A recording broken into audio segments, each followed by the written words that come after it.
네, 우리 주위 분들하고 한번 인사하도록 하겠습니다. 네, 하나님이 당신을 향한 좋은 계획이 있습니다. 그렇게 한번 인사하겠습니다. 하나님이 당신을 향한 좋은 계획이 있습니다. 아멘. 네, 오늘 말씀 같이 읽도록 하겠습니다. 여호와여, 나의 영혼이 주를 우러러 보나이다. 나의 하나님이여, 내가 주께 의지하여 싸우니 나를 부끄럽지 않게 하시고 나의 원수들이 나를 이겨 개가를 부르지 못하게 하소서. 주를 바라는 자들은 수치를 당하지 아니하려니와 까닭 없이 속이는 자들은 수치를 당하리이다. 여호와여, 주의 도를 내게 보이시고 주의 길을 내게 가르치소서. 주의 진리로 나를 지도하시고 교훈하소서. 주는 내 구원의 하나님이시니 내가 종일 주를 기다리나이다. 아멘. 우리가 살고 있는 이 세상은 한 번도 살아본 적이 없는 세상입니다. 그래서 생전 처음 해보는 것들이 많아요. 대학 입시도 처음이고, 군대 생활도 처음이고, 결혼도 처음이고, 퇴직도 처음이고, 죽음도 처음이에요. 그래서 처음이기 때문에 적응하느라 어려움을 많이 겪고 두렵습니다.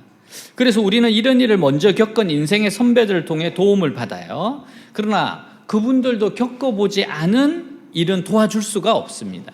그런데 성경은 하나님은 모든 것을 아시는 분이기에 도와주실 수 있다고 합니다. 그래서 우리는 하나님께 수시로 물어야 돼요.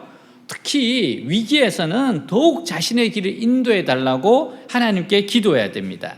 자, 1절 한번 같이 읽겠습니다. 여호와여, 내가 주께 기도합니다. 자, 다윗은 주님을 바라보고 있어요. 지금 주님의 자신의 모든 생각을 중지하고 온 신경을 집중해서 하나님의 말씀에 귀를 기울이고 있습니다. 왜 이렇게 하고 있어요? 다윗은 우리 인생의 길을 가장 정확하게 잘 아시는 분이 하나님 한 분임을 알고 있기 때문에 그렇습니다. 오직 하나님만이 내 앞에 무엇이 놓여 있는지 정확하게 아세요. 우리는 한 번도 살아보지 못한 인생길을 걸어가기 때문에 정말 모든 것이 처음이에요. 나 자신도 정확하게 내가 걸어가야 할 길이 어느 길인지 잘 알지 못합니다. 그래서 우리는 하나님의 지도를 받아야 가장 안전하게 바른 길을 갈 수 있는 겁니다. 자, 3장 5절에서 6절 한번 같이 읽겠습니다. 너는 마음을 다하여 여호와를 신뢰하고 내 명철을 의지하지 말라. 너는 범사의 그를 인정하라. 그리하면 내 길을 지도하시리라. 아멘. 여러분, 그래서 우리는 말씀과 기도가 최우선순위가 돼야 됩니다. 자, 우리 외대 양육 스케줄이 있어요. 제가 이 과정을 기획한 것은 외대 교회에 온 지체들이 하나님의 기뻐하시는 바른 길을 가기를 바라기 때문입니다. 그래서 이 양육 과정을 통해 말씀과 기도가 최우선순위가 되게 하고 성경적인 이성교제와 결혼 생활을 배우고 졸업 후에 직장 생활을 어떤 마음과 자세로 임할지를 배우고 하나님의 백성이 정치, 경제, 사회, 문화를 어떤 세계관으로 바라봐야 할지를 배우는 겁니다. 그러니까 이 양육 과정을 통해서요, 한 번뿐인 인생 후회 없이 멋지게 살도록 하기 위해서예요. 자, 그렇기 때문에 여러분, 우리가 정말 주님을 바라보는 게 중요한 겁니다. 자, 2절입니다. 우리 같이 한번 읽도록 하겠습니다. 나의 하나님이여, 내가 주를 의지합니다. 내가 부끄러움을 당하지 않게 하시고 내 원수들이 나를 이겨 기뻐하지 못하게 하소서. 지금 다윗은 인생에 있어서 아주 중요한 위기를 맞고 있습니다. 만약 여기서 실패한다면 원수들 앞에서 큰 망신과 비웃음을 받게 될 거예요. 그래서 하나님께 도움을 요청하고 있습니다. 다윗은 주님이 가르쳐 주시는 대로 과감하게 자신의 인생 항로를 바꿀 생각이에요. 주님이 딱 말씀해 주시면 바꿀 생각으로 지금 주님을 바라보고 있는 거예요. 미련한 사람은요, 궤도 수정을 잘 하지 않으려고 합니다. 굉장히 변화를 거부해요.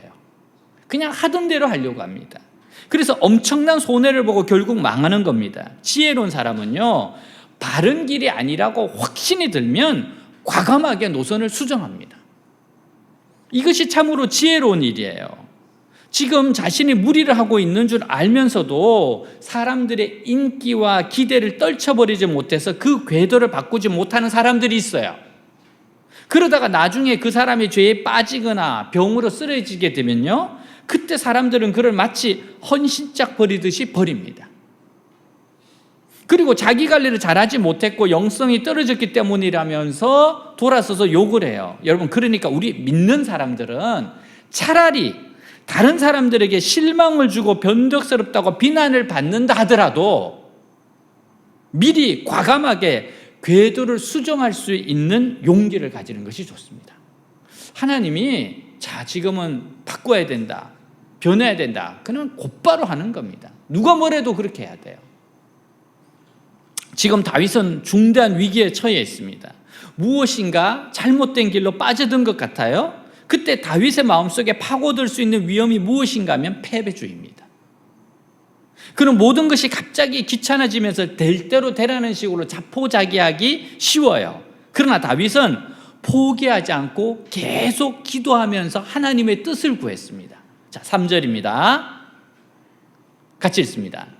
주를 바라는 자들은 수치를 당하지 아니하려니와 까닭 없이 속이는 자들은 수치를 당하리이다. 자, 마귀는 우리들에게 지금 너무 늦었기 때문에 하나님을 바라봐도 주님이 도와주지 않는다, 이렇게 생각하게 합니다. 그래서 우리를 자포자기하게 해요. 스스로 포기하게 만들어요. 그러나 하나님께는요, 너무 늦은 경우가 없어요.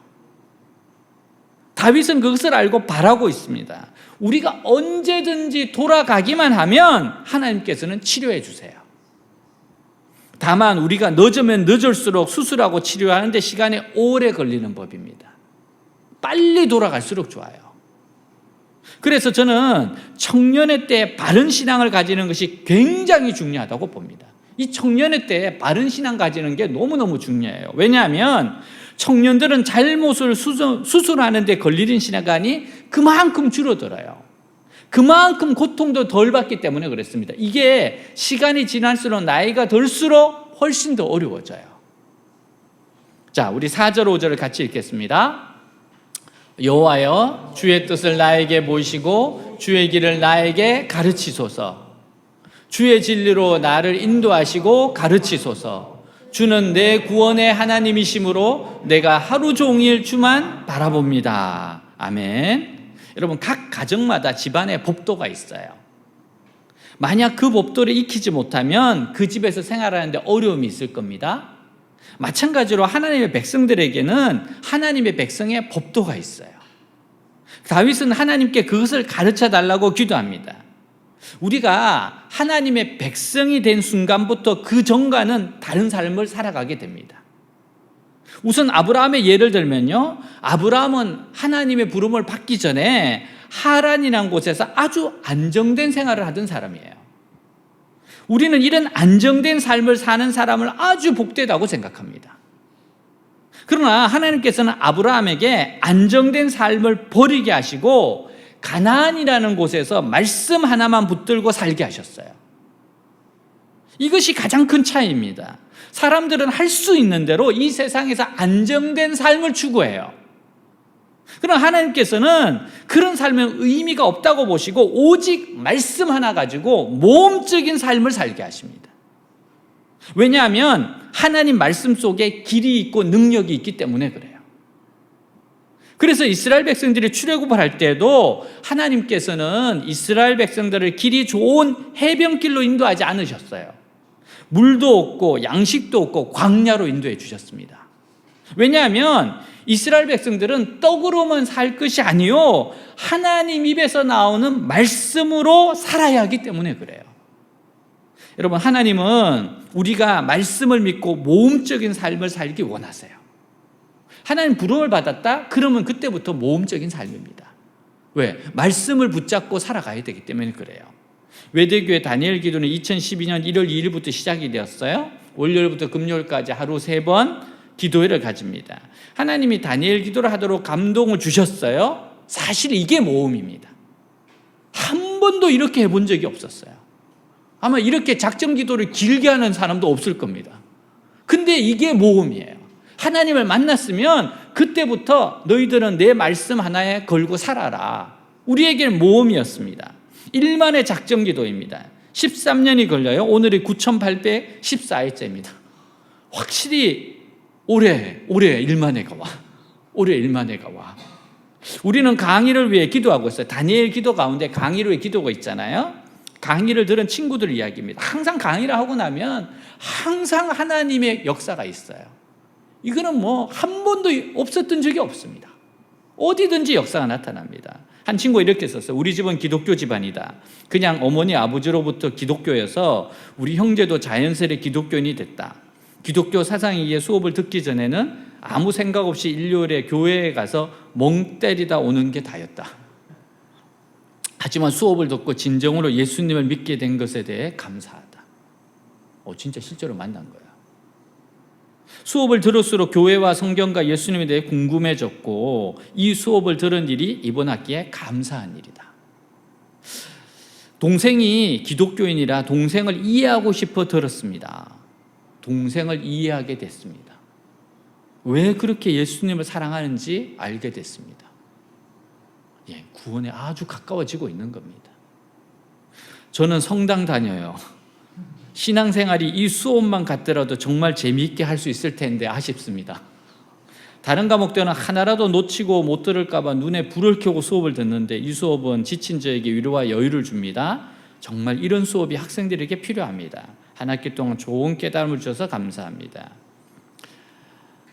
또 한 친구는 이번에 사랑합니다 숙제 보니까 아주 재밌더라고요. 엄마한테 사랑합니다 그러니까 엄마가 그냥 극강의 T래요. T.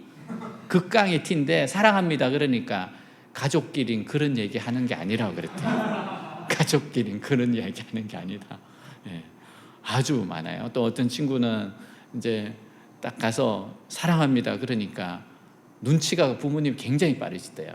딱 보면서 너 숙제지? 그래서 아니라 그러니까 책 봤어. 너 그러면서 이걸 거실에 내놓으면 안 되었는데 우리 책 봤다. 책 봤다. 여러분 이 강의를 통해서 진짜 하나님께서 너무 많은 이야기들 풀어가세요.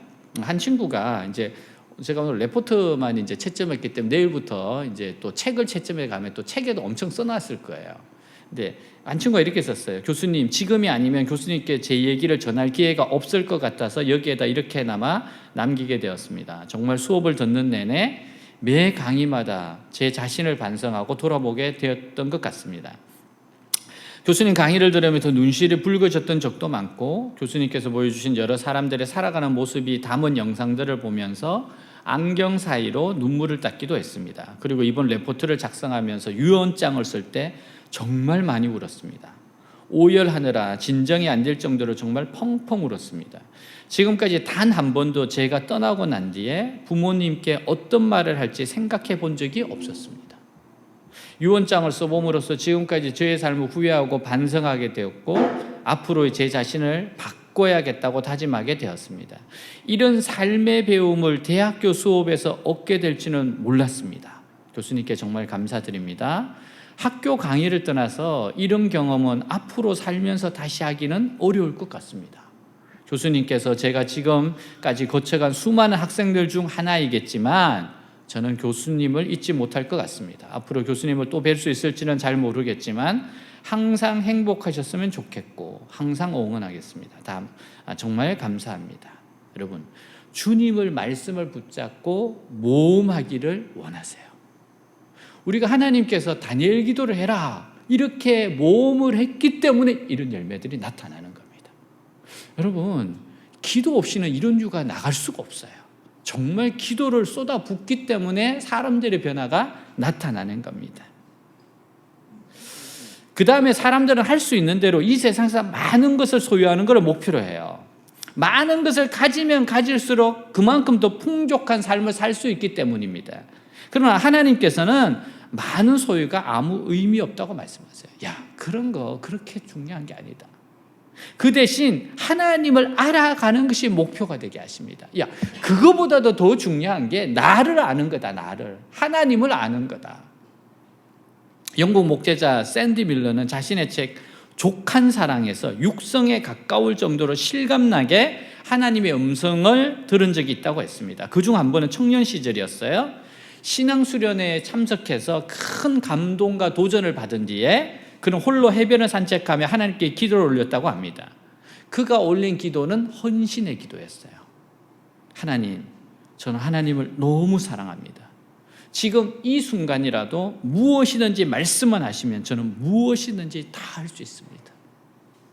정말 진심을 담아서 하나님께 드린 기도였잖아요. 바로 그때 그의 마음속에 분명한 음성을 주셨다고 했습니다. 나는 너 하나로 충분하다. 나는 너 하나로 충분하다.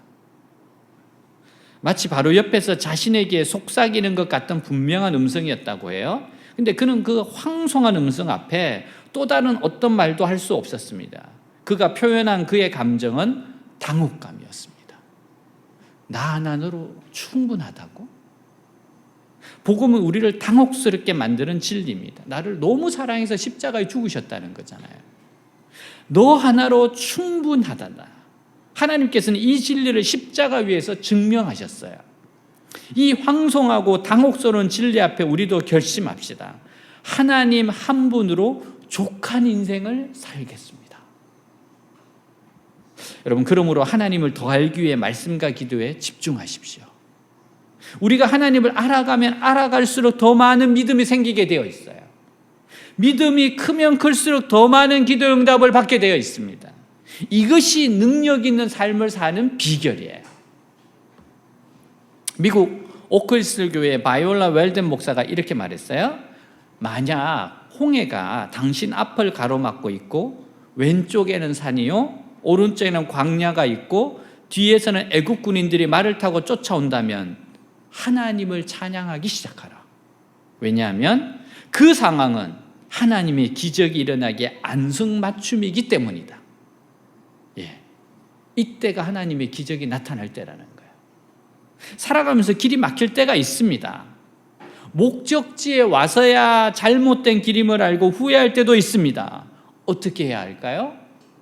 여러분, 우리는 하나님을 신뢰해야 됩니다. 여러분, 절망하지 마십시오.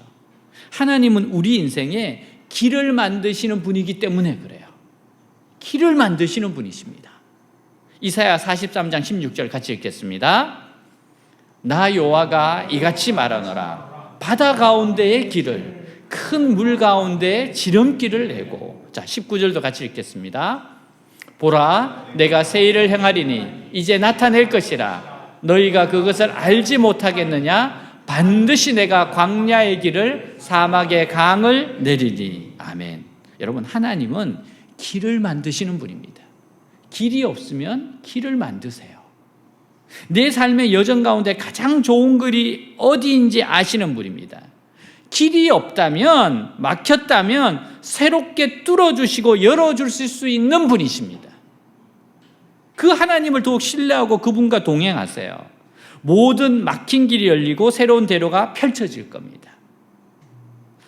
여러분, 또한 세상 사람들은 높은 자리에 올라가서 많은 사람들의 존경과 섬김을 받는 것이 복이라고 생각합니다. 그래서 누구든지 최고의 자리에 올라가고자 원해요. 그러나 하나님의 백성들은 할 수 있는 대로 남을 많이 섬기는 것이 복된 겁니다. 하나님께서는 이것으로 성도들을 평가하세요. 하나님은 얼마나 큰 일을 많이 했는가를 보시는 것이 아니라 얼마나 많이 남을 사랑했는가를 살피세요. 얼마나 사랑했냐, 얼마나 섬겼느냐, 그거 보십니다. 우리는 주님께 주의 뜻과 주의 길을 가르쳐 달라고 자주 기도해야 합니다. 그리고 주님의 선하심을 믿어야 돼요. 근데 우리는 주님의 하시는 일이 이해가 되지 않을 때가 있어요. 하나님이 하시는 일이 이해가 안 되고 믿어지지도 않고 의심이 생기고 심지어 분노하게 될 때도 있어요. 사실입니다. 근데 그때 우리에게 필요한 것이 하나님의 사랑과 선하심과 지혜로우심과 완전하심에 대한 확신입니다. 그때 필요한 게 확신이에요. 엘리야 선지자에 대한 유대 구전 중에 이런 이야기가 있어요. 이제 유대인들에게 내려오는 어떤 교훈적인 이야기예요. 레브 슈미엘 벤 요세프라는 하나님을 신실하게 믿는 유대인이 있었습니다. 그에게도 믿음의 기댈덩을 심각하게 했던 때가 있었어요. 믿음의 갈등을 심각하게 했던 때가 있습니다. 세상에 일어나는 일을 보니까 너무 모순된 일이 많아요. 정말 하나님께서 살아계신가, 역사하시는가 의문이 생길 때가 있습니다. 그의 머릿속은 왜? 어떻게? 라는 질문으로 가득 차 있었습니다. 그 어느 날 들판을 걸어요. 이때 선지자 엘리야를 만날 수만 있다면 자기에게 명확히 대답해 줄 수 있을 텐데 하는 생각을 해요. 근데 뜻밖의 엘리야를 만나게 되었어요. 그는 너무 반가워서 엘리야에게 자신이 갖고 있는 인생의 의문점들에서 털어놓았습니다. 근데 엘리야가 아무런 대해답을 주지 않아요. 그는 실망했지만 이때부터 엘리야를 따라가고 싶다고 말했습니다.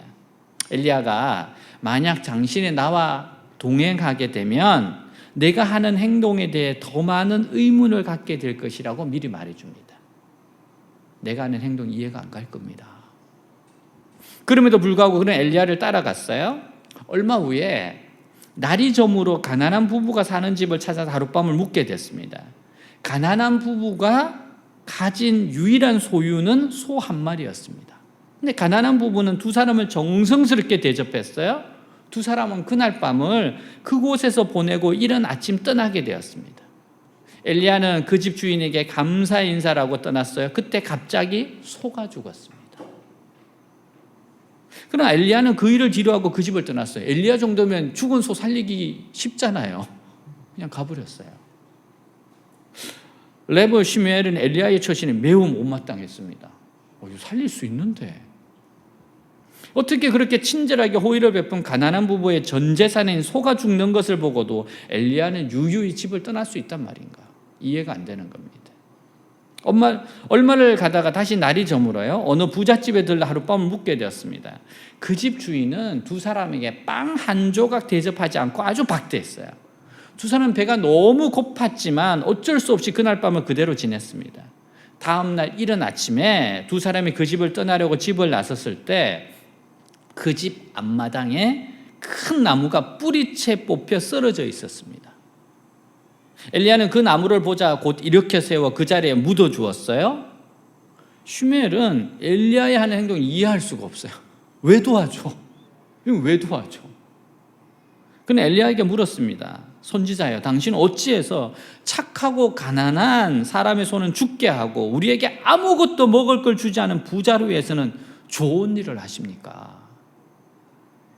엘리야가 아무 답변도 하지 않았습니다. 이번에는 어느 마을의 회당에 들어갔어요. 그 회당 안에 있는 의자는 모두 은과 금으로 되어 있었습니다. 모든 사람인들이 다 앉아 있었어요. 그들은 그 여행객들을 바라보기만 하고 누구 하나 자리를 내주지 않습니다. 그들은 저녁 식사에 초대하는 사람들도 없었어요. 두 사람은 회당에서 밤을 새고 이튿날 떠나게 되었습니다. 엘리야는 회당 문 입구에 서서 그 동네에 있는 사람들을 향해서 너희 모두 지도자여라 하고 축복하고 떠나요. 너희 모두가 지도자여라 축복하고 떠나요. 그 다음날 저녁 두 사람은 아주 작은 공동체를 방문했는데 그 공동체 사람들은 다 가난했음에도 불구하고 두 사람을 너무나 친절하게 대접해 줍니다. 다음날 엘리야는 그 공동체 사람들을 향해 너희 지도자는 오직 한 사람이여라 하고 축복하고 떠나요. 슈멜이 엘리야의 행동은 더욱 이해할 수 없었습니다. 얼마나 가다가 엘리야가 슈멜에게 말했어요. 슈멜, 자네는 나의 행동이 이상하다고 느꼈을지 모르겠지만 나의 말을 잘 들어보게. 첫 번째, 우리가 마음씨 착한 가난한 부부 집에 들렀을 때 그 집 소가 죽은 것을 자네는 기억하는가?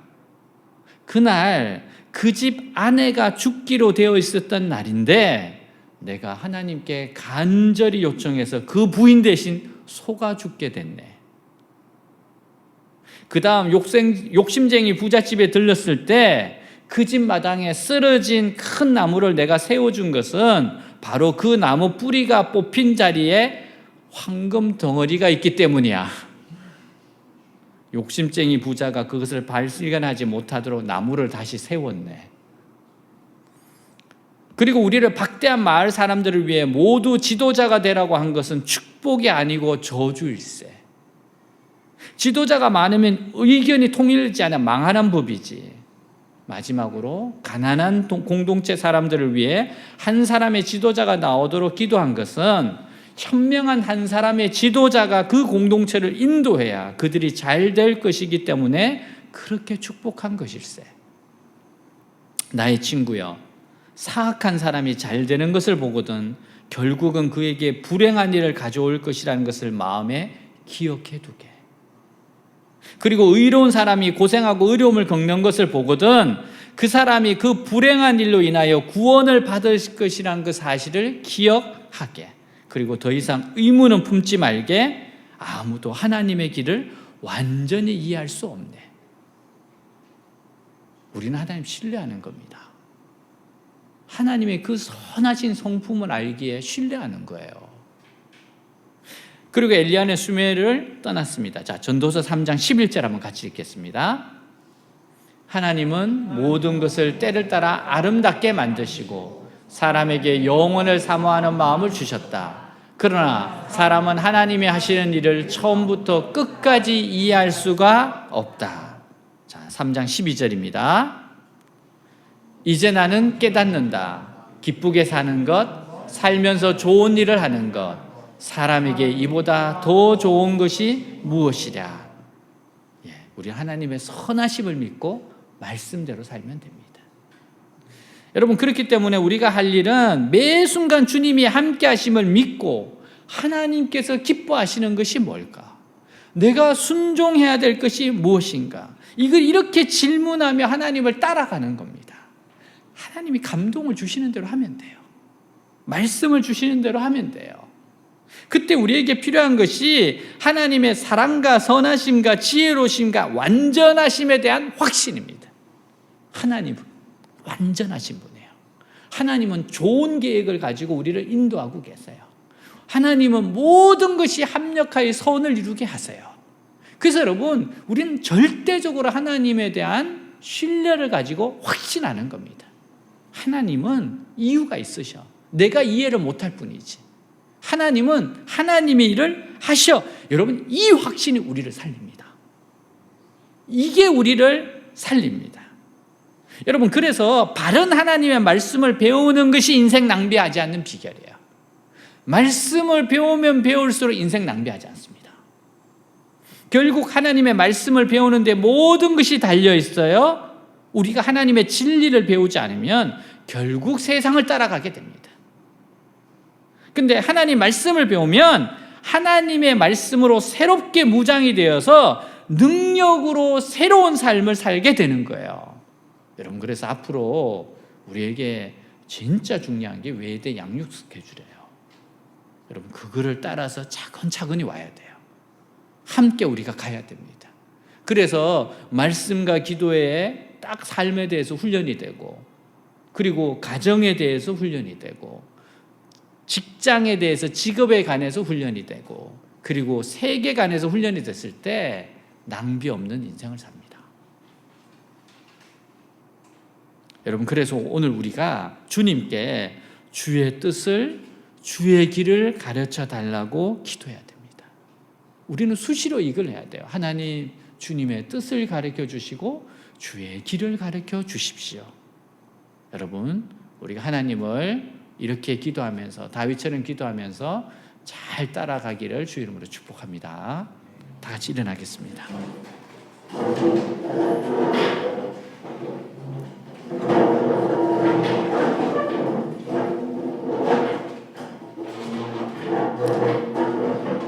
여기 있는 모두는 한 번뿐인 인생을 삽니다.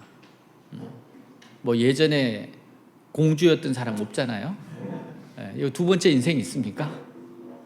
우리 한 번뿐인 인생이에요. 정말 한 번뿐이기 때문에 우린 하나님께 도움을 구해야 됩니다.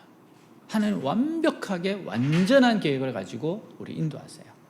우리를 향한 계획이 있단 말이에요. 그래서 우리는 하나님께 자꾸만 물어봐야 돼요. 하나님, 주님의 뜻이 뭡니까? 하나님, 주의 길이 뭡니까? 자꾸 물으면서 가야 됩니다. 우리는 말씀 안에서 믿음이 자꾸 자라야 돼요. 그래야지 인생 낭비하지 않습니다. 우리는 뭐 많이 가지고 안정적이면 좋을 것 같은데 하나님은 아니라는 거예요. 너희들은 그러려고 이 땅에 보낸 게 아니라는 거예요.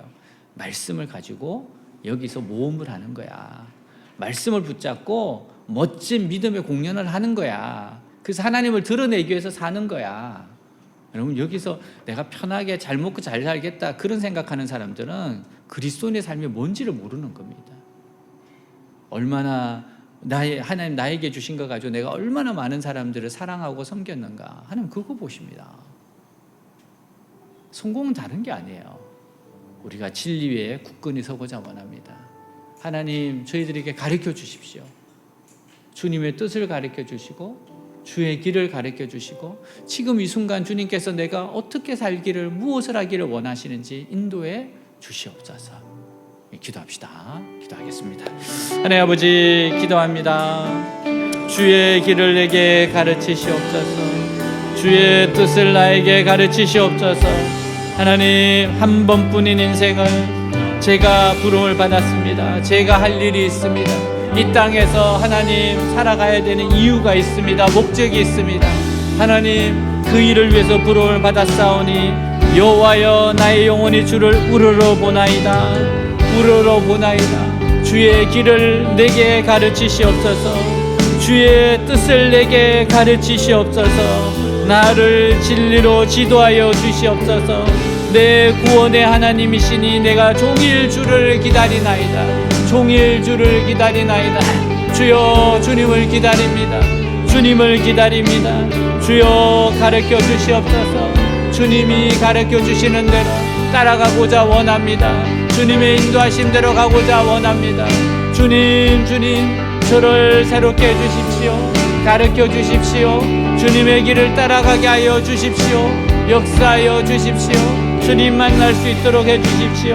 주님 마음을 다하고 여호와를 의뢰하고 내 명체를 의지하지 말라. 범사의 길을 인정하라. 그러면 내 길을 지도하시리라. 하나님을 의지합니다. 하나님을 신뢰합니다. 확신 가운데서 하나님에 대한 선하심, 하나님의 위대하심, 하나님의 전능하심을 믿고 굳건하게 서게 하여 주시옵소서. 하나님은 하나님이 일을 하시고 하나님은 위대한 일을 하시고 하나님은 인도하시고 하나님 말씀대로 역사하신다는 것을 믿고 가게 하여 주옵소서.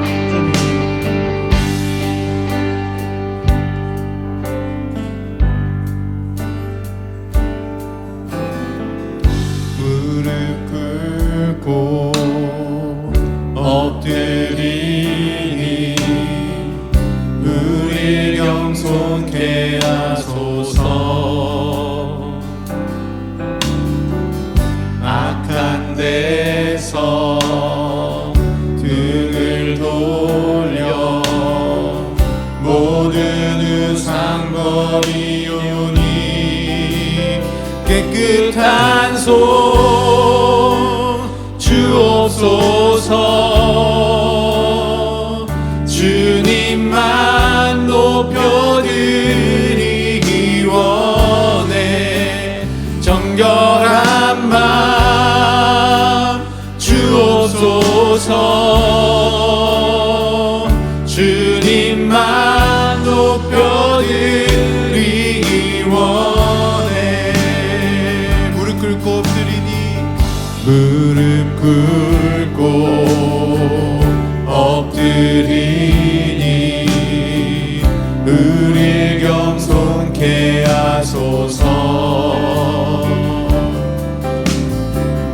악한 데서 등을 돌려 모든 우상 버리오니 깨끗한 손 주옵소서. 주님만 높여드리기 원해. 정결한 맘 주옵소서.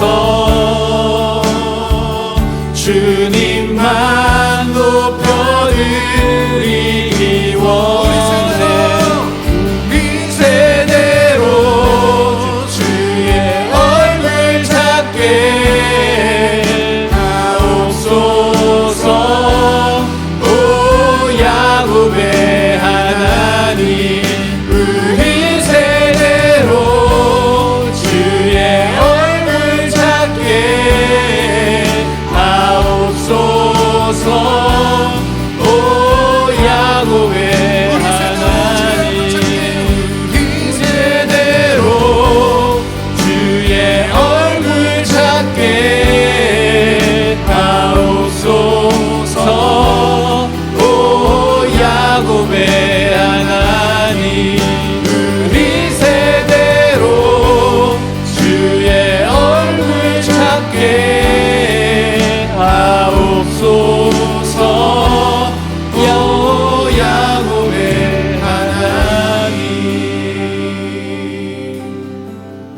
하나님, 저희들이 걸어갈 길을 가르쳐 주시옵소서.